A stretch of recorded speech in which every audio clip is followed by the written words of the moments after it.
আগামী ৩ জুলাই যুক্তরাষ্ট্রের লেভিস স্টেডিয়ামে কলম্বিয়ার মুখোমুখি হবে ব্রাজিল। জিতে গেলে বড়ই ভালো ব্রাজিলের জন্য। তবে ডি গ্রুপের শীর্ষে রয়েছে কলম্বিয়া, এত সহজে তাদেরকে হারানো যাবে না। যদি শেষ ম্যাচে ব্রাজিল হেরে যায় তাহলে কোয়ার্টার ফাইনালে যেতে কি কি সমীকরণ সামনে পড়বে ব্রাজিলের, নাকি হারলেই বিদায় ঘন্টা বেজে যাবে 5 বারের বিশ্ব চ্যাম্পিয়নদের? বিস্তারিত থাকছে রাইপ আহমেদ হৃদয় লেখা প্রতিবেদনে। কোপা আমেরিকার 48তম আসরে গ্রুপ পর্বের প্রথম ম্যাচে কোস্টারিকার কাছে পূর্ণ পয়েন্ট হারানোয় সমালোচকদের তীব্র সমালোচনায় পড়েছিল ব্রাজিল। এতে করে কঠিন হয়ে যায় তাদের টুর্নামেন্টে টিকে থাকা। কিন্তু দ্বিতীয় ম্যাচে দুর্দান্তভাবে ঘুরে দাঁড়ায় সেলেসাওরা। প্যারাগুয়ের বিপক্ষে এদিন যেন নিজেদের আসল রূপ দেখায় 5 বারের বিশ্ব চ্যাম্পিয়নরা। গত বৃহস্পতিবার অ্যালেজায়ান্ট স্টেডিয়ামে ডি গ্রুপে নিজেদের দ্বিতীয় ম্যাচে প্যারাগুয়েকে 4-1 ব্যবধানে পরাজিত করে পূর্ণাঙ্গ 3 পয়েন্ট পকেটে পুরো ব্রাজিলের। ম্যাচে জোড়া গোল করে ভিনিসিয়াস জুনিয়র, একটি করে গোল করেছেন সাবিও ও লুকাস পাকেতা। এই জয়ের পরও এখনও পর্যন্ত নিশ্চিত হয়নি ব্রাজিলের কোয়ার্টার ফাইনালের খেলা।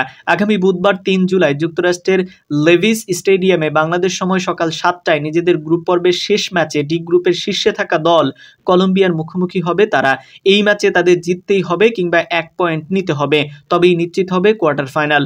কোনোভাবে যদি কলম্বিয়ার কাছে ব্রাজিল হেরে যায় সেক্ষেত্রেও কোয়ার্টার ফাইনালের স্বপ্ন টিকে থাকবে সেলেসাওদের সামনে। এজন্য অবশ্য কঠিন সমীকরণের সামনে দিয়ে যেতে হবে তাদের। একই সময়ে অর্থাৎ আগামী বুধবার 3 জুলাই যুক্তরাষ্ট্রের কিউ2 স্টেডিয়ামে বাংলাদেশ সময় সকাল 7টায় ডি গ্রুপ থেকে নিজেদের শেষ ম্যাচে মুখোমুখি হবে কোস্টারিকা ও প্যারাগুয়ে। সে ম্যাচের ফলাফলের দিকে তাকিয়ে থাকতে হবে ব্রাজিলকে। এই ম্যাচে যদি কোস্টারিকা কমপক্ষে 4-0 গোলে প্যারাগুয়েকে পরাজিত করতে পারে তাহলে পয়েন্ট সমান হবার সত্ত্বেও গোল ব্যবধানে এগিয়ে থেকে কোয়ার্টার ফাইনালে চলে যাবে কোস্টারিকা। কেননা এই মুহূর্তে ব্রাজিলের পয়েন্ট 4, গোল 3+ আর কোস্টারিকার পয়েন্ট 1, গোল -3। তাই কলম্বিয়ার সঙ্গে পয়েন্ট ভাগাভাগি করলেই কোয়ার্টারে চলে যাবে সেলেসাওরা। কিন্তু ব্রাজিল যদি কলম্বিয়ার কাছে ন্যূনতম 1-0 গোলে হারে তাহলে প্যারাগুয়ের বিপক্ষে 3-0 গোলে জয় পেলেই কোয়ার্টারে চলে যাবে কোস্টারিকা। তাই কলম্বিয়ার বিপক্ষের ম্যাচে কোনোভাবেই হারা যাবে না। 2টি করে ম্যাচ শেষে কলম্বিয়া 6 পয়েন্ট নিয়ে টেবিলের টপার, 4 পয়েন্ট নিয়ে 2-এ ব্রাজিল, 1 পয়েন্ট নিয়ে 3-এ কোস্টারিকা, সবার শেষে অবস্থান প্যারাগুয়ের। অন্যদিকে ব্রাজিলের খেলায় ছন্দ ফিরবে এবার। 2006 বিশ্বকাপে কোয়ার্টার ফাইনাল, 2010 বিশ্বকাপে কোয়ার্টার ফাইনাল, 2014 বিশ্বকাপে সেমিফাইনাল, 2018 বিশ্বকাপে আবারও কোয়ার্টার ফাইনাল, 2022 বিশ্বকাপে। তাই 5টি বিশ্বকাপে ব্রাজিলের পারফরমেন্স কেবলই হতাশাই করেছে সমর্থকদের।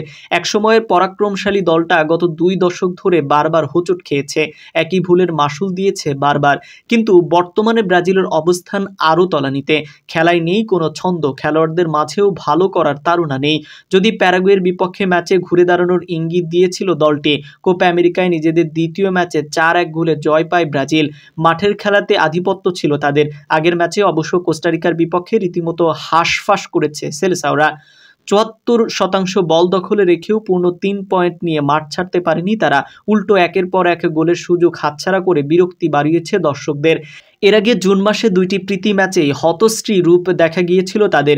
এনরিকের শেষ মুহূর্তের গোলে মেক্সিকোর বিপক্ষে মান বাঁচালেও তুলনামূলক দুর্বল যুক্তরাষ্ট্রের বিপক্ষে ড্র করে ফুটবল বিশ্বকে অবাক করে দিয়েছিল তারা।